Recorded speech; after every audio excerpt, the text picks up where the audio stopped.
Fácil demais. 78. Um recém-nascido com 28 dias de vida, portador de síndrome de Down, comparece ao setor de emergência por apresentar distensão abdominal importante, irritabilidade e baixo ganho ponderal.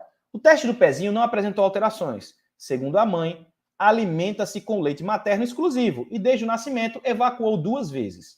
Na segunda e na terceira semana, foi realizado toque retal com saída de fezes explosivas. Considerando esse quadro clínico, assinale a opção que associa correta e, respectivamente, o exame complementar e o resultado esperado para a caracterização da principal hipótese diagnóstica. Eu acho que essa foi uma das questões mais difíceis que apareceu no Revalida. Por quê? Porque ele é de um tema que não tem nenhuma prevalência no Revalida, é um tema muito secundário, não tem prevalência, é uma dos 10% das questões que são difíceis, que não tem como você responder se você não viu o tema anteriormente. E esse tema é pouquíssimo prevalente, então seria uma questão que seria perdida dentro da nossa lógica, certo? Então seria uma questão perdida dentro da nossa lógica, porque isso é uma síndrome de Hirschsprung, Hirschsprung, síndrome de Hirschsprung, uma constipação porque tem falta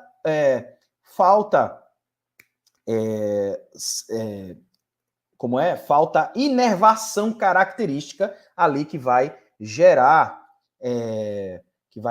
esse quadro de constipação. O problema está na inervação. Qualquer um desses exames aqui que ele fala, eu poderia fazer tanto a manometria, a biópsia, o enema e a radiografia simples de abdômen. Eu poderia fazer todos esses daí para essa síndrome de Hirschsprung. Só que o que acontece é o resultado. Vamos ver o que é que está errado, o que é que está certo.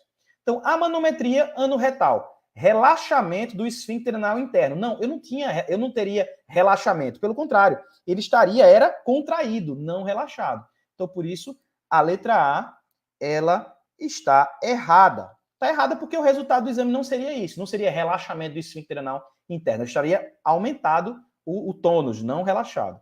Letra B, biópsia retal. Poderia ser feito. Presença ou diminuição do número de células ganglionares. Aqui eu não teria presença, eu teria ausência do número de células ganglionares. Como eu falei para você, é aganglionar, a gente tem uma alteração da inervação. Então eu tenho ausência da inervação do número de células ganglionares. É isso que é o problema. Então o problema é essa ausência dessas células. Por isso que a gente estaria com isso contraído. Porque o que acontece? As células, elas fazem o relaxamento, elas não fazem a contração. Então, por isso, a ausência das células estaria contraído constantemente. Letra C. Enema contrastado. Dilatação do segmento colônico com a inervação preservada.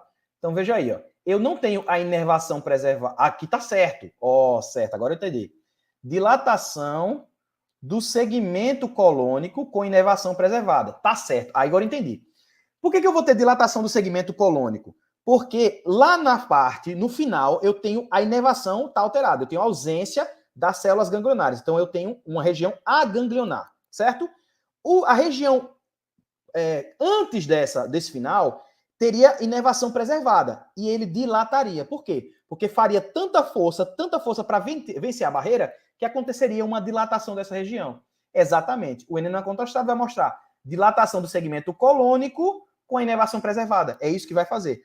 O local que está sem a inervação, ele teria ali normal. E o que tivesse a inervação preservada estaria dilatado, porque ele tentaria vencer a barreira ali de parte do segmento que está sem as células ganglionares. Então a resposta seria a letra C.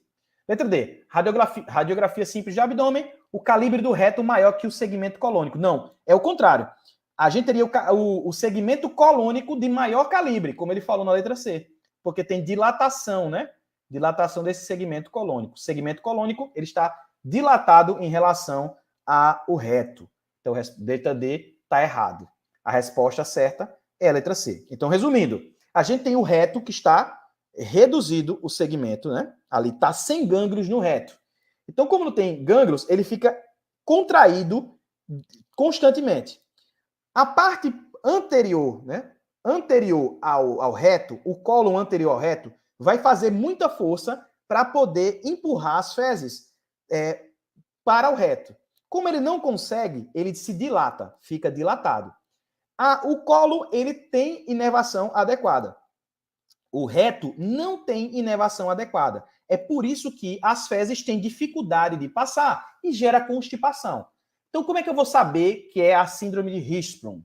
Uma criança que tem dificuldade de eliminar o mecônio nas primeiras 48 horas e que tem constipação crônica. Essa criança, ela só defecou 2 vezes em 28 dias, na primeira semana e na segunda semana. E outra coisa, quando foi feito o toque retal, teve eliminação das fezes de forma explosiva, né? Então, isso são características da síndrome de Hirschsprung, certo?